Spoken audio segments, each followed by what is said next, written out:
அன்றைக்கினிய சொந்தங்களே, இன்றைக்கு நம்ம என்ன பார்க்க போகிறோம் என்றால் கவிஞர் வைரமுத்து அவர்களின் தண்ணீர் தேசம் அத்தியாயம் 5 பகுதி 1 பார்க்க இருக்கின்றோம். வாங்க காணொலியில் பார்ப்போம். அத்தியாயம் 1, 2, 3, 4 பார்க்காதவர்கள் கீழே டிஸ்கிரிப்ஷன் நான் லிங்கை ஷேர் செய்கிறேன், மறக்காமல் கண்டு மகிழுங்கள். இப்பொழுது வாங்க காணொலியில் பார்ப்போம். அத்தியாயம் 5. கண்விழித்து பாரடி என் காதல் தமிழே, இமை கொண்டு கண்ணுக்கும் கரம் கொண்டு முகத்துக்கும் இரட்டை கதவுகள் இட்டு கொண்டவளே, இப்போது வங்காள விரிகுடாவில் 30 கிலோமீட்டர் வேகத்தில் முன்னேறி கொண்டிருக்கிறோம். அவ கப்பலிலே மயங்கி கிடக்கிறாள். அவளிடம் கலைவண்ணன் எழுப்புறாரு. இந்த அத்தியாயம் 5 நன்றாக சுவாரஸ்யமாக இருக்கும். மேலே நீலவானம் நீலவானம், கீழே நீலக்கடல் நீலக்கடல், தண்ணீரில் அங்கங்கே வெள்ளை வெள்ளையாய் கவிதை எழுதும் கடல் காற்று. சரி சரி, கண் திறந்து பார், சமுத்திரம் உனக்கு கீழே. பிளாஸ்டிக் வலைகளின் மேலே நைந்து குலைந்து நலிந்து கிடந்தவள் விளக்கவில்லை விழித்திரைகளை.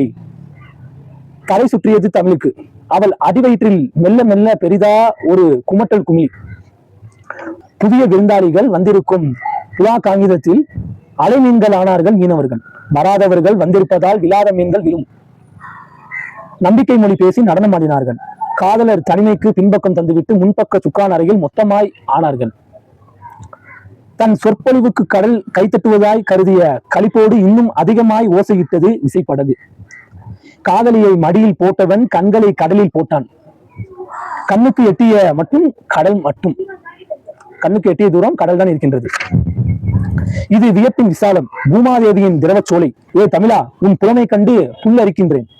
இதன் பரப்பை வியந்தாய் பறவை என்றாய், ஆழம் நுழைந்தாய் ஆழி என்றாய், ஆற்று நீர் ஊற்று நீர் மழை நீர் மூன்றால் ஆனதென்று முன்னீர் என்றாய். வியந்து கிடந்தவன் உடைந்து கிடந்தவளை மடியில் அள்ளி ஒட்ட வைத்தான். ஏ தமிழ், என்ன இது? திற கண்களை, திற கண்களால் கடல் விழுங்கு. விசைப்படகு விரையும் போது கடலோடு ஒரு வெள்ளி வீதி பார். அன்பு கொண்டவர்களை காணும் போது துயரம் மெல்ல மெல்ல மறைவது மாதிரி தூரத்து கரை மெல்ல மெல்ல தொலைவது பார். ததும்பும் தண்ணீர் ஊஞ்சல் மேலே அழகு பறவைகள் ஆடுவது பார். தப்பு செய்து விட்டு வந்த கணவர்கள் தாழ்த்திரவா கதவுகளுக்கு வெளியே நிற்பது போல் துறைமுகத்துக்குள் அனுமதி இல்லாத கப்பல்கள் தூரத்தில் நிற்பது பார். அங்கொன்றும் இங்கொன்றுமாய் கடல் பட்டாம்பூச்சிகளால் இருக்கும் கட்டுமானங்கள் பார்.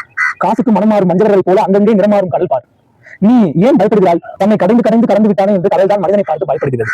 ஆனால் தன் புலன்களை பூட்டிக் கொண்டவள் திறக்கவே இல்லை. ஆடும் படகு ஆட ஆட அடிவயிறு அழுத்தியது அவளுக்கு. நிறம் தெரியாத பூச்சிகள் நெற்றி போட்டில் பறந்தன. உள்ளே வளர்ந்து உடைய பார்த்தது குமட்டல் குமி. இதையெல்லாம் கலைவண்ணன் அவரிடம் சொல்லி எழுப்புகிறான். ஆனால் தமிழ் ராஜாவுக்கு வாந்தி வருகிறது. முகம் தூக்கி பார்த்தபோது அவன் கையில் பிசுபிசுத்தது.